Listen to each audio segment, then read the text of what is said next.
आज मैं बताऊंगा ऐसी 5 सावधानियों के बारे में जो आपको सर्दियों के मौसम में ज़रूर रखनी है ताकि आप अपने आप को, अपने ब्रेन को, अपने हार्ट को स्वस्थ और सुरक्षित रह सकें इन सर्दियों में। नमस्कार, मैं हूं डॉक्टर विकास। मैं कंसल्टेंट क्यूरोलॉजिस्ट हूं कोकिलाबेन धीरूभाई अंबानी हॉस्पिटल इंदौर में।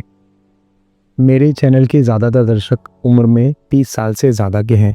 ऐसे लोगों के लिए सर्दियों में कुछ विशेष सावधानियां रखने की ज़रूरत होती हैं। इनके बारे में मैं आज आपको एक एक करके विस्तार से बताऊंगा। पहली सावधानी तो ये है कि अपने आप को सर्दियों में थोड़ा गर्म रखने की ज़रूरत होती है। जैसे जैसे आपकी उम्र बढ़ती है, बॉडी के अंदर टेम्परेचर को रेगुलेट करने की क्षमता थोड़ी सी कम हो जाती है। इसके लिए मैंने आपको पहले भी मेरे पिछले वीडियोज़ में बताया है कि आप दस्ताने पहन सकते हैं, आप मोजे पहन सकते हैं, गर्म कपड़े पहन के रखें, सुबह बहुत जल्दी और शाम के वक्त देर रात सैर पे ना जाएं। समय थोड़ा सा ऐसा रखें कि सूरज निकलने के बाद सैर पे जाएं और शाम को सूरज ढलने के पहले सैर कर लें। अगर आप अपने आप को गर्म रखेंगे तो आपको सर्दी नहीं लगेगी, और सर्दी नहीं लगने पे जो सर्दी और ज़ुकाम की जो दवाइयाँ आपको लेनी पड़ती हैं वो भी आपको नहीं लेनी पड़ेगी। पिछले वीडियो में मैंने आपको बताया था कि सर्दी और ज़ुकाम की दवाइयाँ कैसे आपके यूरिनरी सिस्टम को डिस्टर्ब करती हैं, और कई लोगों के अंदर तो यूरिन भी रुक जाता है और उन्हें कैथेटर डलवाना पड़ता है। तो इन दवाइयों से बचने का सबसे आसान उपाय यह है कि अपने आप को सर्दी लगने से बचाएं, अपने आप को गर्म रखें। दूसरी बात, एक कॉमन मिथ है कि ठंडे पानी से नहाने से बॉडी ज़्यादा मजबूत बनती है। ये बिल्कुल गलत है। सर्दियों में तो ठंडे पानी से नहाने की बिल्कुल भी सलाह नहीं देता हूँ मैं। ये बहुत खतरनाक भी हो सकता है। इसका वैज्ञानिक कारण मैं आपको बताता हूँ। जब आप ठंडे पानी से नहाते हैं, स्पेशली सिर से अचानक से ठंडा पानी डालते हैं, तो हमारे शरीर की जो आर्टरीज हैं वो कॉन्ट्रैक्ट कर जाती हैं। ऐसी कंडीशन में हार्ट की ब्लड सप्लाई और ब्रेन की ब्लड सप्लाई ये दोनों इफेक्ट हो जाते हैं, और ब्रेन और हार्ट के अंदर ब्लड का प्रवाह धीरे हो सकता है। इसी वजह से आपने देखा होगा कि सर्दियों में हार्ट अटैक और ब्रेन का अटैक यानी लकवे की शिकायत ज़्यादा होती है।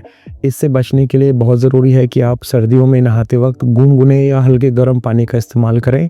वो भी जब आप इस्तेमाल करते हैं तो पहले पैरों पे डालें, फिर धीरे धीरे पेट में और पीठ में डालें, और फिर छाती पे और सिर पे डालें। इससे बॉडी को एडजस्ट करने में सहायता मिलेगी और नहाते वक्त हार्ट अटैक या ब्रेन अटैक आने की संभावना कम हो जाएगी।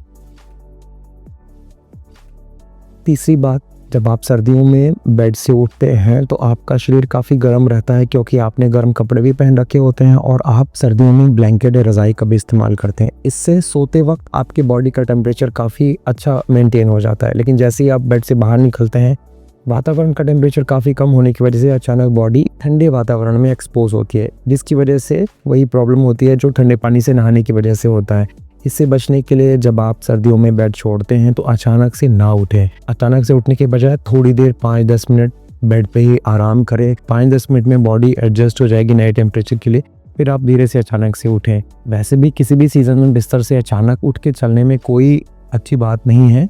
स्पेशली वो लोग जो प्रोस्टेट की दवा ले रहे हैं, उनके लिए तो बिस्तर से उठ के अचानक चलना बहुत हानिकारक हो सकता है, क्योंकि प्रोस्टेट की दवा लेने वाले इंसान अगर बेड से अचानक से उठ के चलने लग जाएंगे या अचानक से वॉशरूम जाएंगे तो उनके अंदर चक्कर आने की संभावना रहती है। और सर्दियों में जैसा कि मैंने बताया, चक्कर आने के अलावा हार्ट अटैक और ब्रेन अटैक के रिस्क भी सर्दियों में बिस्तर अचानक छोड़ने से बढ़ जाते हैं। तो बिस्तर अचानक से ना छोड़ें, थोड़ा सा समय दे के 5-10 मिनट के अंतराल के बाद ही उठें। चौथी जो एक लापरवाही मैंने अक्सर देखी है लोगों के घर में, वो ये है कि लोग रूम को लॉक करके बिल्कुल सील पैक करके और फिर घर के अंदर हीटर चलाते हैं। स्पेशली जो इलेक्ट्रिक रॉड या कॉयल वाले हीटर होते हैं, जिनके अंदर वो रॉड रेड कलर की गर्म हो जाती है, और उसको जला के सो जाते हैं। इससे ये होता है कि जब वो इलेक्ट्रिक हीटर चलता है तो रूम के अंदर कार्बन मोनोऑक्साइड बहुत ज़्यादा मात्रा में इकट्ठी हो जाती है। और कार्बन मोनोऑक्साइड एक ऐसी गैस है जो आपको बिना बताए आपको मौत की नींद भी सुला सकती है। आपको पता भी नहीं चलेगा कब मौत आ गई है। पुराने ज़माने में द्वितीय विश्व युद्ध के दौरान जर्मनी में इस तरह लोगों को मारने के लिए कार्बन मोनोऑक्साइड गैस का इस्तेमाल किया जाता था, जिसमें लोगों को पता भी नहीं चलता था कि कब लोगों की मौत हो गई। तो रूम के अंदर वो इलेक्ट्रिक हीटर जला के बिल्कुल ना सोएं। इससे कार्बन मोनोऑक्साइड तो बनती है, इसके अलावा कुछ और प्रॉब्लम्स भी हैं, जैसे कि ऑक्सीजन की मात्रा कम हो जाती है। साथ ही साथ हवा के अंदर जो नमी होती है, जो उसके अंदर ह्यूमिडिफिकेशन होता है, वो बहुत कम हो जाता है। हवा डीह्यूमिडिफाई हो जाती है, जिससे सांस की प्रॉब्लम, अस्थमा, दमा की प्रॉब्लम ये एक्सेसरबेट हो जाती है, यानी कि बहुत ज़्यादा बढ़ जाती है। तो इससे बचने के लिए मैं आपको एक उपाय बताऊंगा। वो ये है कि ये जो इलेक्ट्रिक वाले हीटर होते हैं या हवा देने वाले हीटर होते हैं, इनकी बजाय आप ऑयल फिन वाले रेडिएंट हीटर का इस्तेमाल करें। रेडिएंट हीटर के अंदर टेम्परेचर बहुत ज़्यादा नहीं होता और ये धीरे धीरे करके ऊष्मा का संचार कमरे के अंदर करते हैं और कार्बन मोनोऑक्साइड का जनरेशन और डिह्यूमिडिफिकेशन, ये दोनों प्रॉब्लम इसके अंदर नहीं होती हैं।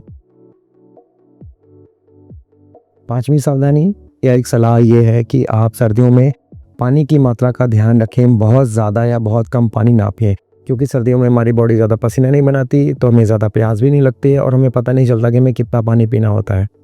पानी इतना पिएं कि आपको लगभग 1.5 से 2 लीटर यूरिन बने। 1.5 से 2 लीटर यूरिन आपकी बॉडी के लिए सफिशिएंट होता है। बहुत ज़्यादा पानी पिएंगे तो आपको प्रोस्टेट की जो सिम्टम्स हैं वो भी बढ़ जाएंगे, आपको रात में बार बार उठना पड़ेगा और जैसा कि मैंने आपको बताया, बार बार उठने की वजह से आपको बहुत सी तकलीफ हो सकती हैं।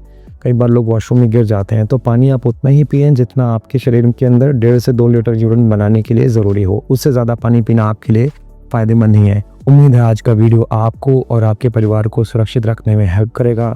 नए साल की और सर्दियों की शुभकामनाएं।